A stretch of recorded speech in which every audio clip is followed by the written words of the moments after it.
Allez, aujourd'hui on s'attaque à un grand classique, un problème qui peut rendre fou n'importe quel développeur PrestaShop. Cette fameuse erreur table introuvable, alors qu'on sait très bien qu'elle est juste là sous nos yeux. On va décortiquer ça ensemble. Ah, ce message.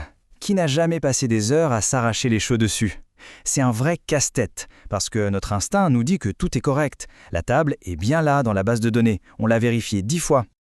En fait, le problème est plus profond qu'une simple faute de frappe. C'est un vrai conflit de philosophie entre la manière dont PrestaShop est conçu et la manière dont Doctrine, lui, fonctionne. C'est une sorte d'énigme à résoudre, et c'est ce qu'on va faire.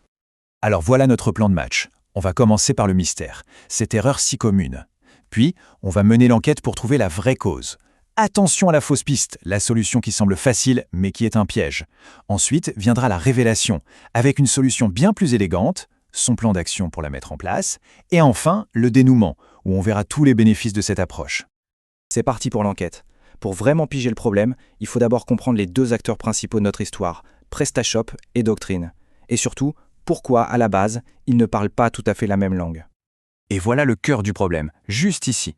D'un côté, on a PrestaShop qui est super flexible. Il utilise des préfixes de table qui peuvent être différents pour chaque boutique, PS, Shop, n'importe quoi en fait.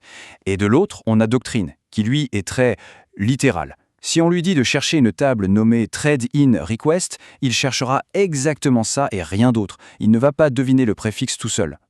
Et la source de cette flexibilité chez PrestaShop, c'est cette fameuse constante underscore db préfixe underscore. C'est elle qui contient la valeur du préfixe genre PS. C'est une super idée pour la sécurité et pour avoir plusieurs boutiques sur une même base de données.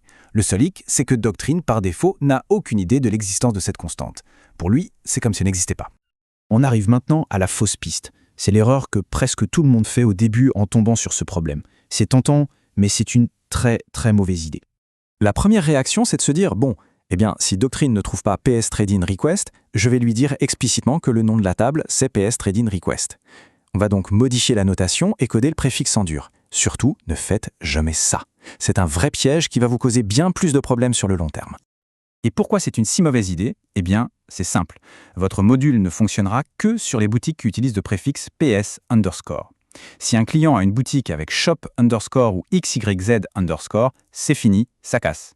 Ça rend le déploiement de votre module un véritable enfer, ça va à l'encontre de toutes les bonnes pratiques de PrestaShop et croyez-moi, c'est un cauchemar à maintenir. Ok, maintenant qu'on a vu ce qu'il ne faut pas faire, passons à la révélation. La solution propre, la solution élégante. L'idée, ce n'est pas de se battre contre les outils, mais de travailler avec eux. Et pour ça, on va écouter ce que Doctrine a à nous dire. Et notre héros dans cette histoire, c'est le Doctrine Event Subscriber. C'est quoi ce truc? En gros, c'est une classe spéciale qui va agir comme un espion. Elle va écouter les conversations internes de Doctrine. Et nous, on va lui dire d'écouter un événement bien précis. Load class metadata. C'est le moment exact où Doctrine se dit « Ok, je suis en train de charger les infos sur cette table. » Et c'est là qu'on va intervenir.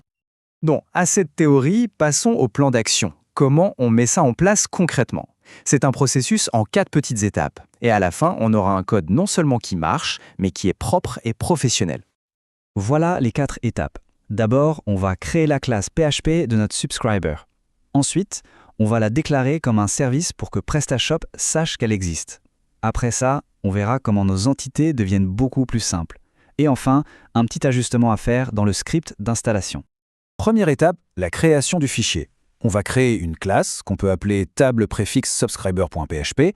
Son seul but, c'est d'implémenter une interface de Doctrine et de lui dire « Salut Doctrine, moi je veux que tu m'appelles à chaque fois que l'événement load class metadata se produit. » C'est tout. Ah, et ça, c'est un détail crucial, une protection hyper importante. Dans notre subscriber, on va ajouter une petite condition. On va vérifier si l'entité que Doctrine est en train de traiter appartient bien à notre module. Si ce n'est pas le cas, on ne fait rien. C'est essentiel pour ne pas aller modifier les tables du cœur de PrestaShop ou d'autres modules par accident. Deuxième étape, on doit rendre notre subscriber officiel. Pour ça, on va dans le fichier de configuration config services.yml de notre module. On y ajoute quelques lignes pour dire à PrestaShop « Hey, j'ai une nouvelle classe qui est un subscriber Doctrine, prends-la en compte. » On lui donne le tag Doctrine Event Subscriber. Et c'est comme ça que le système sait qu'il doit l'utiliser. Et maintenant, la magie opère. Regardez nos entités. Elles redeviennent simples, propres, lisibles. Fini le préfixe codé en dur. On met juste le nom de base de la table, thread underscore in underscore request, et on laisse notre subscriber faire tout le travail en coulisses, automatiquement. C'est tellement plus propre. Et nous voilà au dénouement. Quel est le résultat final de tout ça? En fait, adopter cette méthode, ce n'est pas juste corriger un bug. C'est vraiment une manière d'améliorer la qualité globale de son code, de passer un cap. Les avantages sont juste énormes. Premièrement, la compatibilité universelle. Votre module marche partout, peu importe le préfixe. Deuxièmement, la maintenance est beaucoup plus simple.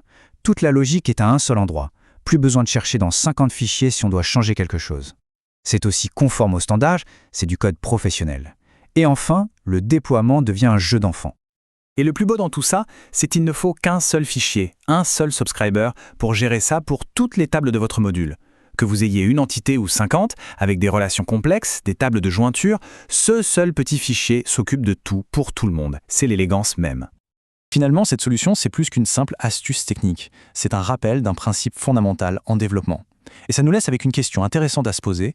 À quels autres endroits dans notre code est-ce qu'on se bat contre le framework au lieu d'essayer de l'écouter et de travailler avec lui ?